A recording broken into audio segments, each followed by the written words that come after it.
Welcome friends to another r/maliciouscompliance video. As always, if you enjoy these videos, please make sure to hit that subscribe button. And our first story of the day is by Nicotine Amy. Karen tells me to stop the ride, so I did, / the day I made a Karen cry. I work at an amusement park and we have this ride called Moby Dick. This ride is 100% controlled by the operator. A couple of weeks ago, this woman and her friend came up to my ride, making fun of one of the kids that were on the ride. She was saying so many hateful things about how they look. Without even looking at her, I told her to stop, and this is how it went. I said, "You're literally talking about a 7-year-old like that. You need to stop or you'll not be allowed on the rides." The Karen says, "But it's true, look at them."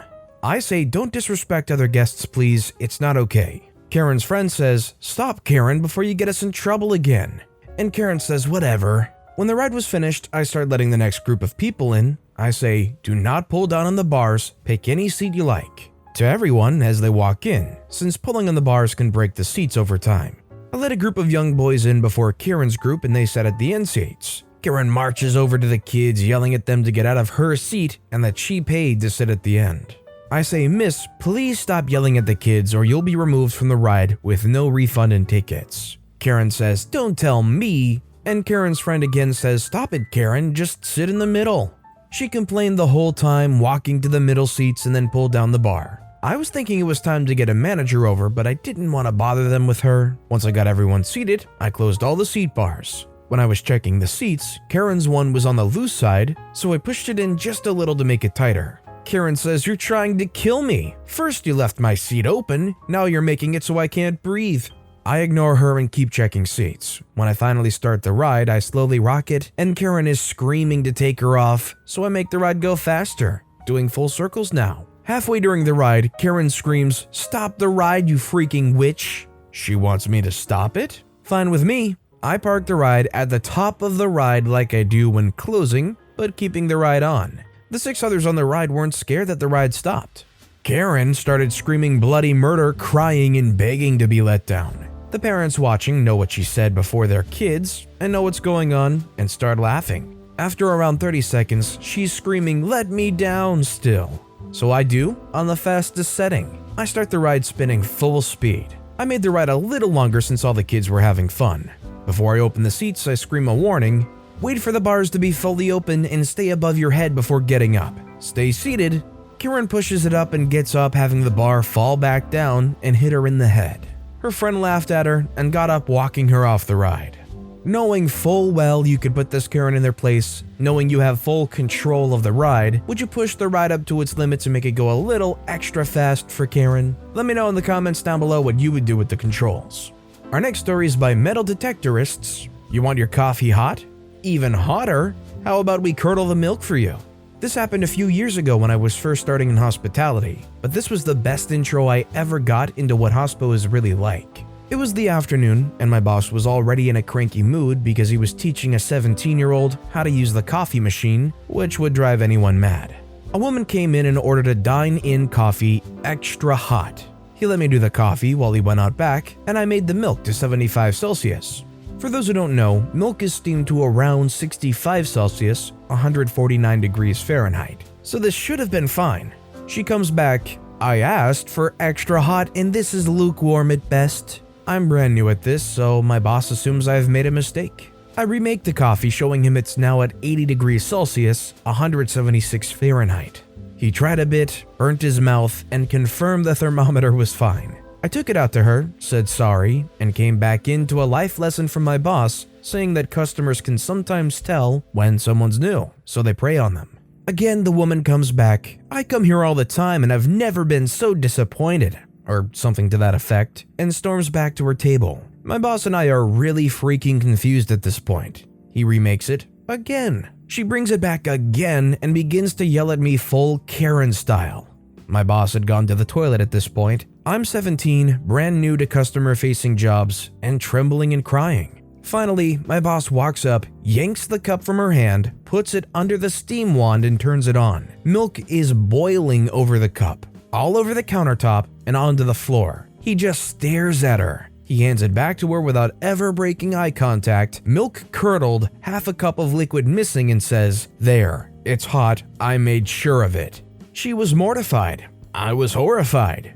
She sat at her table too stunned to complain and drank the coffee in peace. He went into the kitchen to tell the chef, and they cracked up laughing. That boss was the best and worst boss I've ever had. One time we were overbooked and had to cancel the most recent reservation. They called him a runt, so he set up their tablecloth and utensils on the ground outside the restaurant and sent them a picture confirming their booking. It sounds like the boss might have a little bit of a problem handling the, shall we say, intense anger that some customers can provide. That said, with the Karen coffee situation, I feel like it's kind of justified. And as for the Karen, I feel like at some point she must have just burned her tongue off or something like that. How could you honestly try and drink coffee that hot, 176 degrees Fahrenheit, and say, this is lukewarm at best? It's do you even have a tongue anymore? I'm almost sure they must have boiled their tongue off. Our next story is by Dante 1983. I made a song in a card because I wasn't allowed to talk. I had worked for a company for 13 years. I was an electrical technician, I ran jobs, I trained people. They even sent me to the UK to build some equipment. I had some health problems and they stuck me in the paint booth. I don't know if they hoped it'd kill me or what, but it didn't, and a year later I got my old position back, except without any authority. That's fine, I was healing and tired. In the year in the paint booth, we got a new manager who used to manage assembly lines. This was not an assembly line. Our supplies were right in front of her office window. One day while getting supplies, one of the panel builder comes up and asks me a question. Then a girl I'd helped train came up and asked me another. The next day, I get called into the office by our newish manager who knows at the very least that I was once entrusted with building things on another continent. She asked me why I was talking to people and if I thought it was fair to the customer who's paying for my time for me to be chit-chatting. I asked who I was talking to that it was causing the problem, because if it was Chooch or B, it's because I was helping them do their job. She gets mad. She flusters and tells me not to chit-chat. Don't let me catch you talking to anyone unless it's about work, at work, then dismisses me. I go home, I talk to my wife about it, I print off some cards in English and Spanish that say something like, I'm sorry, my manager told me it was unfair of me to speak to anyone about anything other than my current work, because the customer is paying for my time. So unless you're asking about my current work, I cannot speak to you. My bad Spanish. I found out later that what I wrote was not current work, but cheap, crappy work, which makes it even funnier. The next morning, people try to say good morning. I present my card, smile, then go back to work. Department heads, I present my card. People trying to get me to help them, I present my card. Literally anyone for any reason, I present my card. The floor foreman, present my card. It became a game to people to come say hello. The department foreman didn't think it was that funny. For 3 days, I spoke to no one, helped no one, answered no questions about other projects I was involved in but not currently clocked into, but I did sing. Remember Be Our Guest from an old animated movie? I sang my version, loudly, belted it across the shop. Do your work, if you say hi, you're a jerk. You can sing, you can dance, you can work and crap your pants, but I can't be seen talking to you. We've got to work, you see, you must clock out to pee. Do your work, do your work. The 4th day, I was called back into the office and told I was allowed to speak. I worked there for almost 15 years total. It was a continuation of similar things. When I put in my resignation, the VP told me he was surprised. I wish I still had the card to present. Well, I certainly didn't think that when I started reading these stories today, that I would be reading a parody of Be Our Guest from Beauty and the Beast. But hey, that's just one of the beautiful experiences of doing this. This next story is by Linuxack. Oh, you want more ketchup? Sure thing, man. So now in summer, I work part-time at a small bakery at a train station. This happened yesterday. We also sell hot dogs. No special ones, just the basic hot dog and a bun with either mustard or ketchup. Yesterday, a customer came and ordered 2 of them. We have a special promo where the second one is cheaper. He wanted it with ketchup, so I made them. He paid and left. Nothing unusual. However, after a few minutes, he came back with one of the hot dogs already gone and said that it has too little ketchup and he wants more. I thought that I maybe put less ketchup on, so I just said sure and made him a new one. I now put a lot of ketchup, so when I put the hot dog inside the bun, the ketchup almost spilled out of the bun. He looked me in the eyes as I handed him it and started yelling that he wants more ketchup, since he didn't see any of it outside. I asked him to lower his voice and told him that if he wants a new one, he'll have to pay for it, because I'm not going to make him a new free one when I know that I put more than enough ketchup in. He wasn't having it and kept yelling that I should just put more ketchup on top, and mind that he was yelling very loudly. At this point, I didn't really care since it was late and I didn't have the energy to deal with it, so I took a ketchup bottle and started squirting a ton of ketchup on top of his hot dog. So much that it just spilled on the floor and all over his hand. He stood there for a while, screamed that he'll have me fired, and left, throwing the hot dog in the trash bin in the process. I spent the next 15 minutes cleaning up all the ketchup, but it was totally worth it. So was the confusion because they put the ketchup in the bun and then the hot dog on top, so they didn't see a whole lot of ketchup or something? Like in a perfect world, OP should have been like, trust me, I put enough ketchup on this time, that maybe if the guy took a bite he'd find out, oh yeah, this is actually plenty. Or maybe it was a male Karen and there was just no winning to begin with. This next story is by Slaughterer, only mustard and pickle, extra mustard and pickle.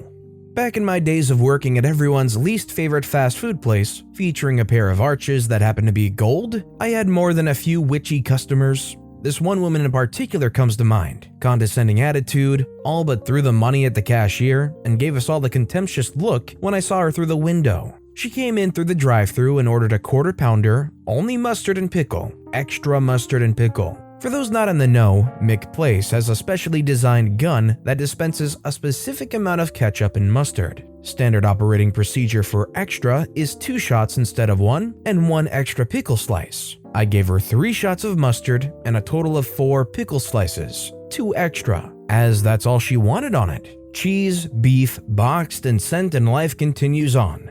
Not 2 minutes later, the woman returns, irate and yelling about how she didn't get enough mustard and pickle. Had she been polite, she would not have been hit with the malicious compliance that followed. I had earned something of a reputation as a vindictive jerk. The shift manager looked me in the eye and nodded. That was all the encouragement I needed. I began remaking this woman's sandwich. I grabbed the mustard dispenser, grasped it firmly, braced myself, and began beating on the dispense button like it owed me money. By the time I stopped, the mustard had spilled over the side of the bun and there was a solid ring of mustard around it in the box. Next came the pickles. I reached into the tub and pulled out the biggest handful of pickle I could manage and plopped it in the mustard puddle, spilling more into the box. And then I grabbed another, and another. There was a tower of pickle 4 inches high on this poor bun. Cheese, beef, squeeze into the box, and sent. Never heard from her again. She was either pleased or decided it wasn't worth the fight. I hated that job. Depending on how this lady likes pickles, maybe it was the best thing of her life. Maybe she got like a jar full of pickles for the price of 1 quarter pounder. Actually, I don't know if that is economical. But hey, maybe she was in heaven, I don't know. And our final story of the day is by Cold Evidence 1740. Your grandpa threw you into the fire pit? We better call the cops. So I'm a psychologist and counselor with years of experience working on a child helpline. We would often get prank calls from bored children, and we always took it as a good sign, because at least they knew our number in case they ever needed it. Our policy was to treat prank calls as real calls because, well, you never know what could be true and just sounds exaggerated. Usually the prank call would end if we caught a kid in a lie and told them we were confused because a minute earlier they told us something different. Usually by that point the kid would start laughing or go quiet and end the call. But some of the kids were really dedicated to the stories they'd come up with and would call us out on it if they felt we weren't taking them seriously. For example, one kid called and told me his grandfather threw him into the fire pit. And I of course told him that worried me and asked if he could explain a bit more about what happened. He proceeded to tell me that his grandpa threw him in there so that he could rise from the ashes a new man. I stifled a chuckle and calmly asked the child if he was maybe pranking the helpline, to which he got offended, so I proceeded to treat the call as a real one. And boy, was he dedicated. We spent 15 minutes talking about if he's in a safe spot now, does he have anyone around him who could protect him, or who could he trust to tell this to, what about grandma, what about the neighbors? He would come up with something for everything. He was safe now, hiding in the forest. His grandpa hit his grandma with a frying pan. The neighbors couldn't be trusted because they were also scared of his grandpa, etc. So, last card up my sleeve, I told him I was worried about his safety and that we can call the police to come get him and protect him. He proceeded to tell me that I shouldn't waste their time, he doesn't know where he is so they couldn't possibly find him. I told him I could help them if he gave me his phone number so that the police could find his location. He hung up. For anybody worried that the story was true, he called a few days later with a new story about his sister burning his face with a hot pancake. It's weirdly wholesome, but also weirdly very inappropriate in a way. Like, it's kind of fun to entertain it, but it also feels like it shouldn't be entertained, but kids will be kids, right? But with that being said, that's all the time we have for today. So of all these stories I've read today, which is your favorite and why? Let me know in the comments down below. And if you haven't yet, if you could like and subscribe, that would mean a lot to me. Whatever you do, whether it's liking, subscribing, turning notifications on, all of it helps grow this channel and I appreciate the heck out of it. So until next time, I'll see you all tomorrow with some more stories.